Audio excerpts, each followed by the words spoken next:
नमस्कार, India news Uttar Pradesh Uttarakhand पर आप देख रहे हैं यूपी विशेष और मैं हूं आपके साथ आयुष चित्रांश। चलिए अब शुरुआत करते हैं यूपी विशेष की। बेरोजगारी और किसानों की अन्य समस्याओं को लेकर के विपक्ष आज प्रदेश भर में विरोध प्रदर्शन करता हुआ नजर आया। विपक्ष ने केंद्र सरकार पर निशाना साधते हुए कहा कि सरकार हर मोर्चे पर फेल साबित हो रही है। सरकार को आम आदमी की परेशानियों से कोई लेना देना नहीं है और यही वजह है कि सरकार अपनी मनमानियां लोगों पर थोपती जा रही है। इसका खामियाजा सरकार को आने वाले समय में भुगतना पड़ेगा। आपको बता दें कि आज प्रधानमंत्री नरेंद्र मोदी का जन्मदिन है और पीएम के इस जन्मदिन पर विपक्ष इसको बेरोजगारी दिवस के रूप में मना रहा है। वहीं बेरोजगारी के खिलाफ युवाओं और किसानों ने भी सड़क पर उतरकर विरोध प्रदर्शन किया है। इस दौरान प्रदर्शन कर रहे लोगों पर पुलिस ने लाठीचार्ज भी किया है और इसी से जुड़ी 8 तस्वीरें जो आप देख सकते हैं। हरदोई में कांग्रेस ने प्रदर्शन किया, सुल्तानपुर में समाजवादी पार्टी का प्रदर्शन, गोंडा में छात्रों ने प्रदर्शन किया है, लखनऊ में आम आदमी पार्टी का प्रदर्शन, बुलंदशहर में किसानों ने प्रदर्शन किया, अलीगढ़ में भी कांग्रेस प्रदर्शन करते हुए नजर आए, लखीमपुर खीरी में समाजवादी पार्टी की तरफ से प्रदर्शन हुआ और कानपुर में भी सपा कार्यकर्ताओं ने विरोध को जताया है। तो एक तरफ आज प्रधानमंत्री नरेंद्र मोदी के जन्म दिवस को सेवा सप्ताह के रूप में बीजेपी मना रही है, तो इसी दिन को बेरोजगारी दिवस के रूप में कांग्रेस पार्टी की तरफ से मनाया गया और समाजवादी पार्टी भी तमाम मुद्दों को लेकर के आज सड़कों पर उतरी और विरोध जताती हुई नजर आई। तो पीएम मोदी के जन्मदिन के अवसर पर विपक्ष आज बेरोजगार दिवस मना रहा है। सपा और आम आदमी पार्टी प्रदेश के कई जिलों में प्रदर्शन कर रही है। लखनऊ में आम आदमी पार्टी के कार्यकर्ताओं ने प्रदर्शन किया, तो वहीं सपा के कार्यकर्ताओं ने भीख मांगकर अनोखा विरोध जताया है। अलग अलग जगहों की कुछ तस्वीरें फिर से आपकी स्क्रीन पर हैं। लखनऊ, इटावा, कानपुर और वाराणसी में आप ये तस्वीरें देखें। लखनऊ में देखिए कैसे जो कार्यकर्ता हैं उनकी तरफ से विरोध जताया जा रहा था, जिसके बाद इनको यहां से हटाया गया। इटावा में समाजवादी पार्टी के कार्यकर्ताओं की तरफ से हाथ में कटोरा लेकर के भीख मांगते हुए ये अनोखा विरोध जताया गया। कानपुर में भी विरोध प्रदर्शन समाजवादी पार्टी के कार्यकर्ताओं ने किया और वाराणसी में भी बेरोजगारी दिवस मनाते हुए इस तरीके का विरोध देखने को मिला।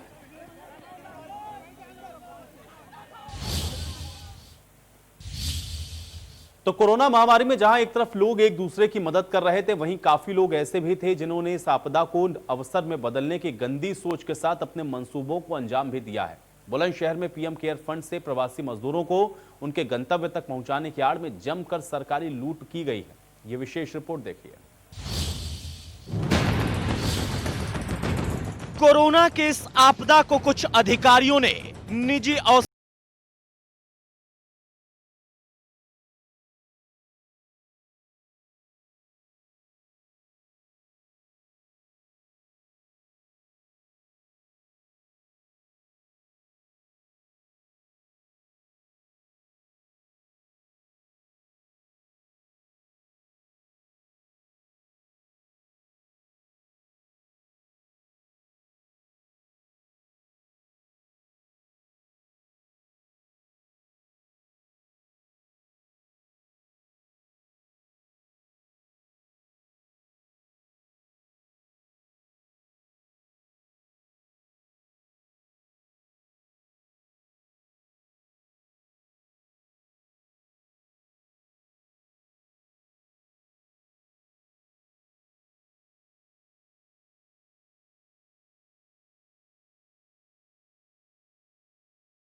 यहाँ नोडल सेंटर बनाया गया बुलंदशहर में सरकार द्वारा, तो उसमें हमारे यहाँ 11/5 से 18/5 तक एक अभियान चला, जिसमें हरियाणा और अन्य प्रदेश से श्रमिक आए, जिनको हमारे द्वारा यहाँ अलग अलग डिस्ट्रिक्ट के हिसाब से छांट के उनको जनपदों में जहाँ के वो रहने वाले थे उनके गंतव्य जनपदों को बसों द्वारा भेजा गया।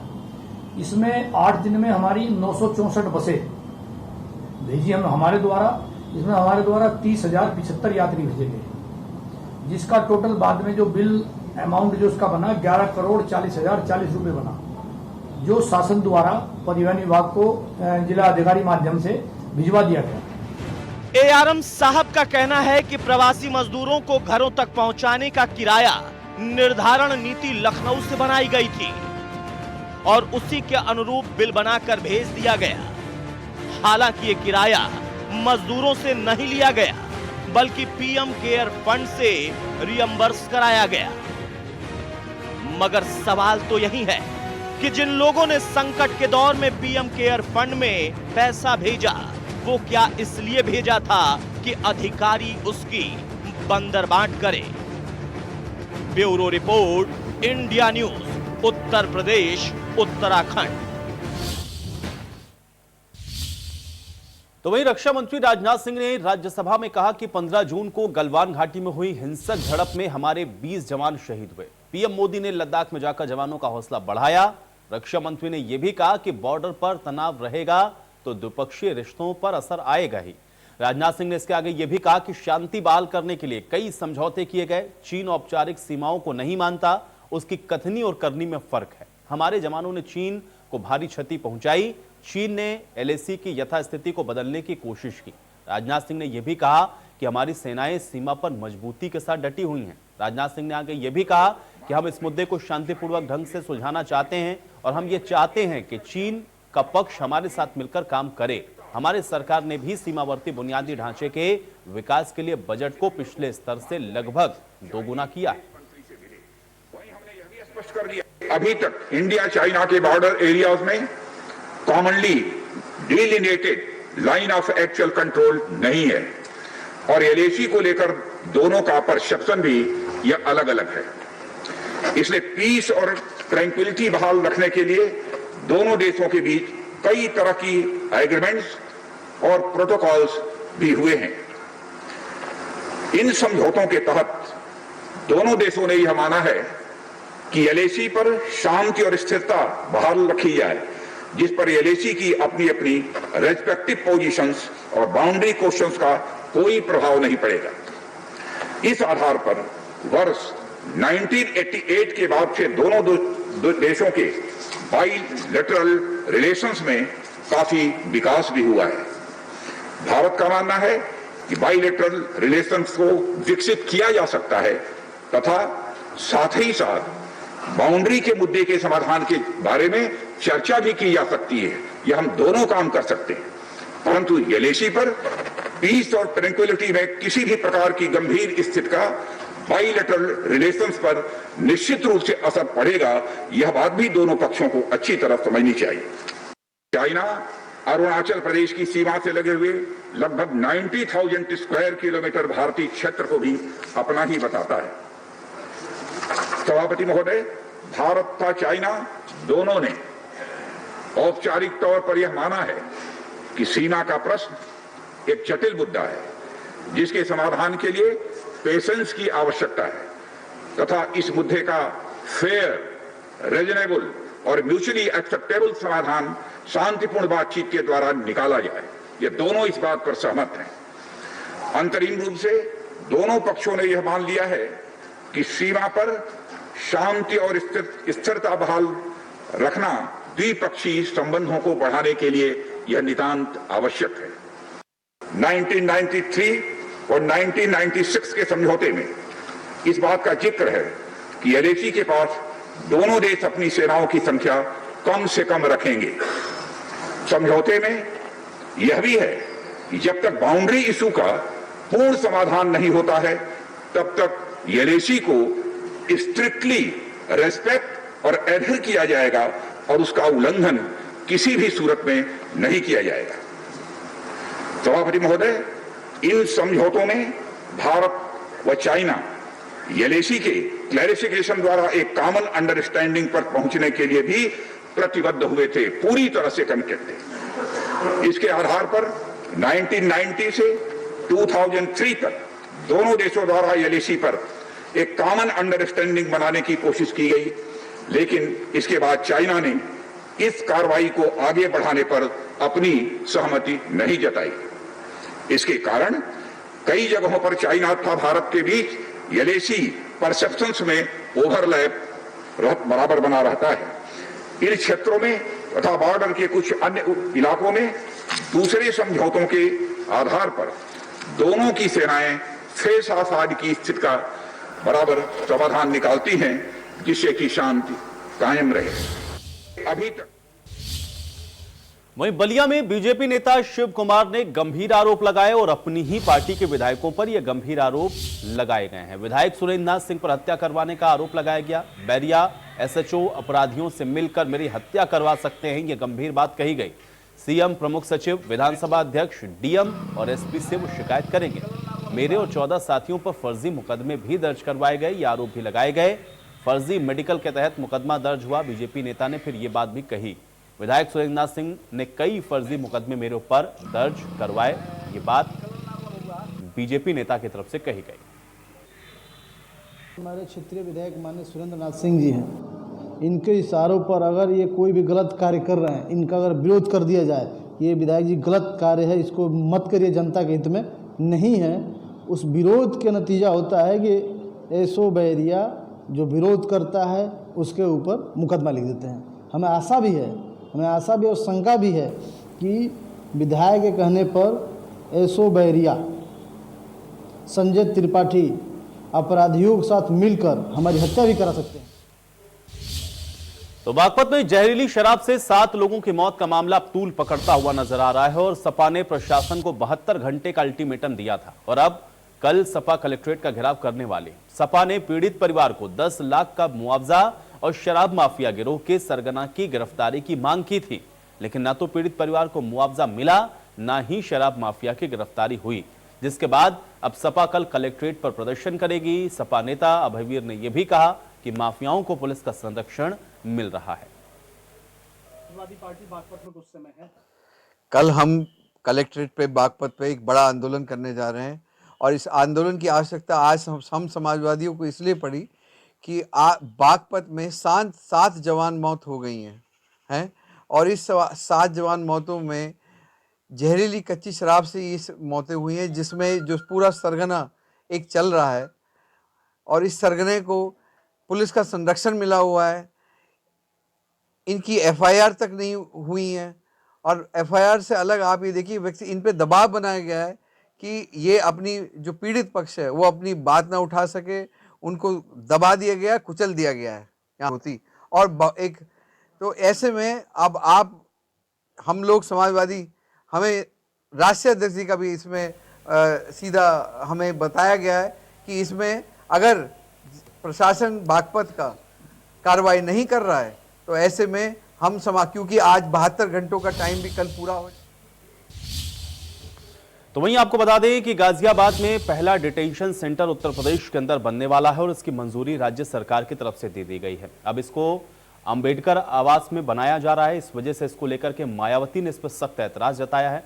डिटेंशन सेंटर को हालांकि योगी सरकार ने मंजूरी दी है, लेकिन मायावती ने अंबेडकर छात्रावास को डिटेंशन सेंटर में तब्दील किए जाने को लेकर के गहरी आपत्ति जताई और उन्होंने ये कहा कि इस फैसले को तत्काल सरकार को वापस लेना चाहिए। आपको बता दें कि डिटेंशन सेंटर में उन विदेशियों को रखा जाएगा जिनके पास वैध प्रमाण पत्र नहीं है और ऐसे में इसके लिए अब उत्तर प्रदेश सरकार की तरफ से भी इस पर मुहर लगा दी गई है।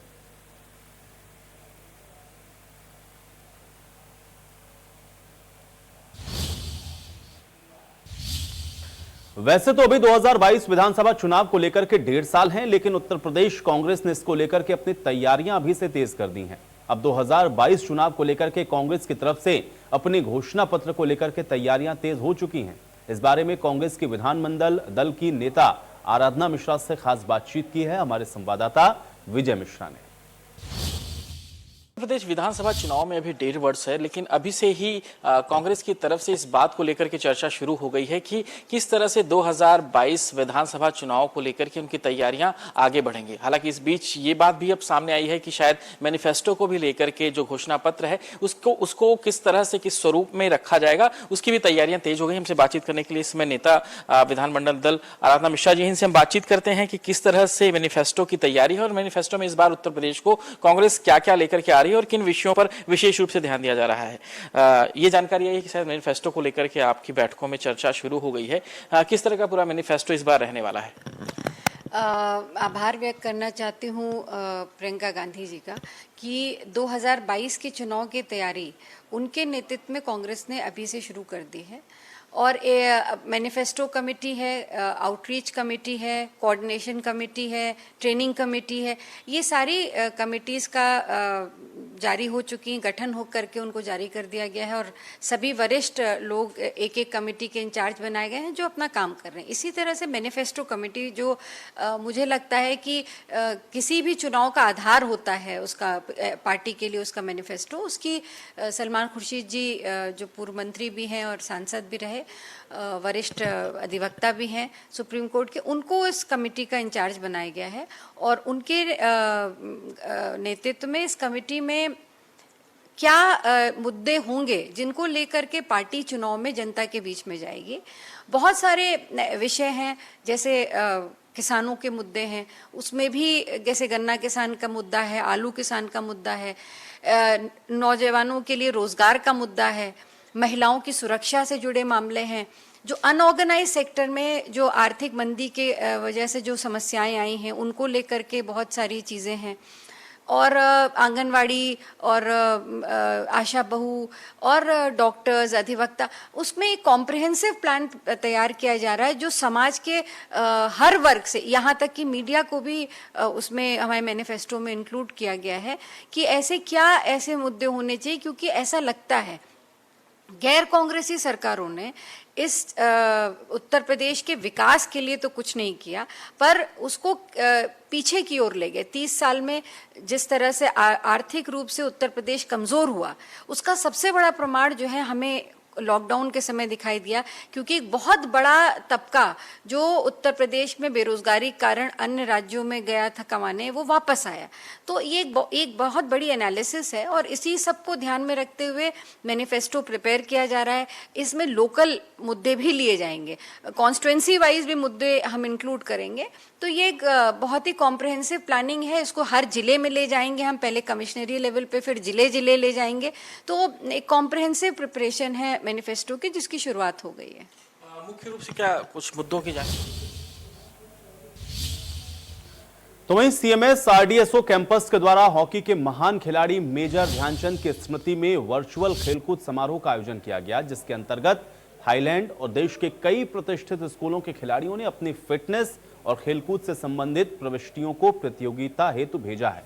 इसके बाद सर्वश्रेष्ठ प्रविष्टियों को चयनित करके भव्य ऑनलाइन समापन समारोह में इनको सम्मानित किया गया। सर्वश्रेष्ठ प्रविष्टियों का चयन खेल जगत से जुड़ी हुई हस्तियों ने किया है।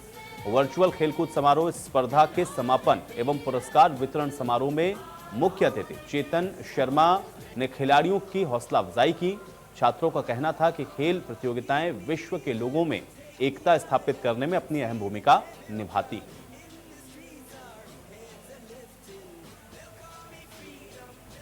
तो वर्चुअल खेलकूद समारोह का भव्य समापन हुआ है। आपको बता दें कि मुख्य अतिथि के तौर पर इसमें चेतन शर्मा मौजूद रहे और थाईलैंड की मोनांग को इसमें पुरस्कार से नवाजा भी किया है।